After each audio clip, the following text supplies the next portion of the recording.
जय Shri Krishna welcome to creative Varsha. तो आज मु कृष्ण को मूर्ति बनवाई सबुठारु प्रथमे गोटे काठर स्क्वायर नहीं एटा एमती ही आम घरे पड़ीला ताकू आम रियूज करनबा। मु एठी नहीं किछि माटी आउ काठ उपरे गोटे कंटा बाड़े नहीं किछि एमिति कंटा एथि कारण अदा माटी को गोटे सहारा दरकार सपोर्ट सिस्टम नहले माटी को आकार देकी स्टार्ट करे हबनी। तापर किछि एमिति करनबा गड़ छंदी की छिड़ा हेले कृष्ण का आकार जेमिति थाए ठीक सेमिति।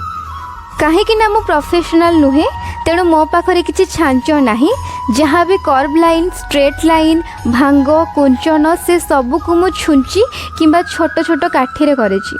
एठी कहि रखिबि जे आमे एका साथी रे हाथ गोड़ मुह सबू बनै परिबानी जोटा करिछु ताकू सुखिबा पई टिके टाइम दबा तापर धीरे धीरे करबा नहले सबू खराब हो जिवो। एबे पूरा मूर्ति को मु एमिति फैब्रिक रो व्हाइट कलर दउछि कहीं ना धला रंग उपरे जे कौनसी रंग सुंदर से देखा जाए हाँ ना।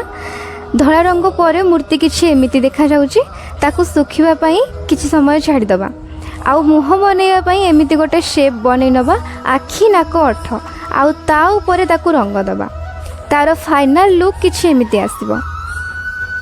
फेस कंप्लीट हो सारी एबे कृष्णकर देह वस्त्र आभूषण रे रंग दबा।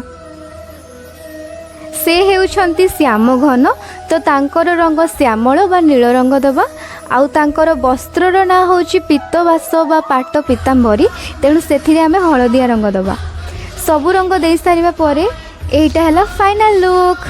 वीडियो लंबा हो जिवो बोली मु सबु क्लिप ऐड करिनी। मु बंसी बनैया पई गोटे स्ट्रेट काठी नेछि आउ ताकू अधिक सुंदर करिया पई गोटे दुईटा स्टोन लगेछि देखि पारुथिबे।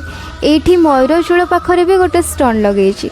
बाकी जेतिकी आभूषण कृष्ण पिंधंती चेष्टा करिछि सबु करबा पई पाउंजी हार चूड़ी माळ कर्णकुंडल सबु। आउ एठी सरी जाइछि हमर मूर्ति तैयारी वीडियो।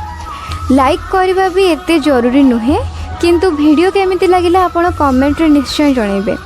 मत टिके आपण मानको रिव्यू दरकार जेहेतु मोर फर्स्ट वीडियो ए चैनल रे तेणु कहिबे कोन भलो लागिलानी मु आउ कोन मिस आउट करदेली मु ट्राई करिबी नेक्स्ट टाइम ताको रेक्टिफाई करबा पई।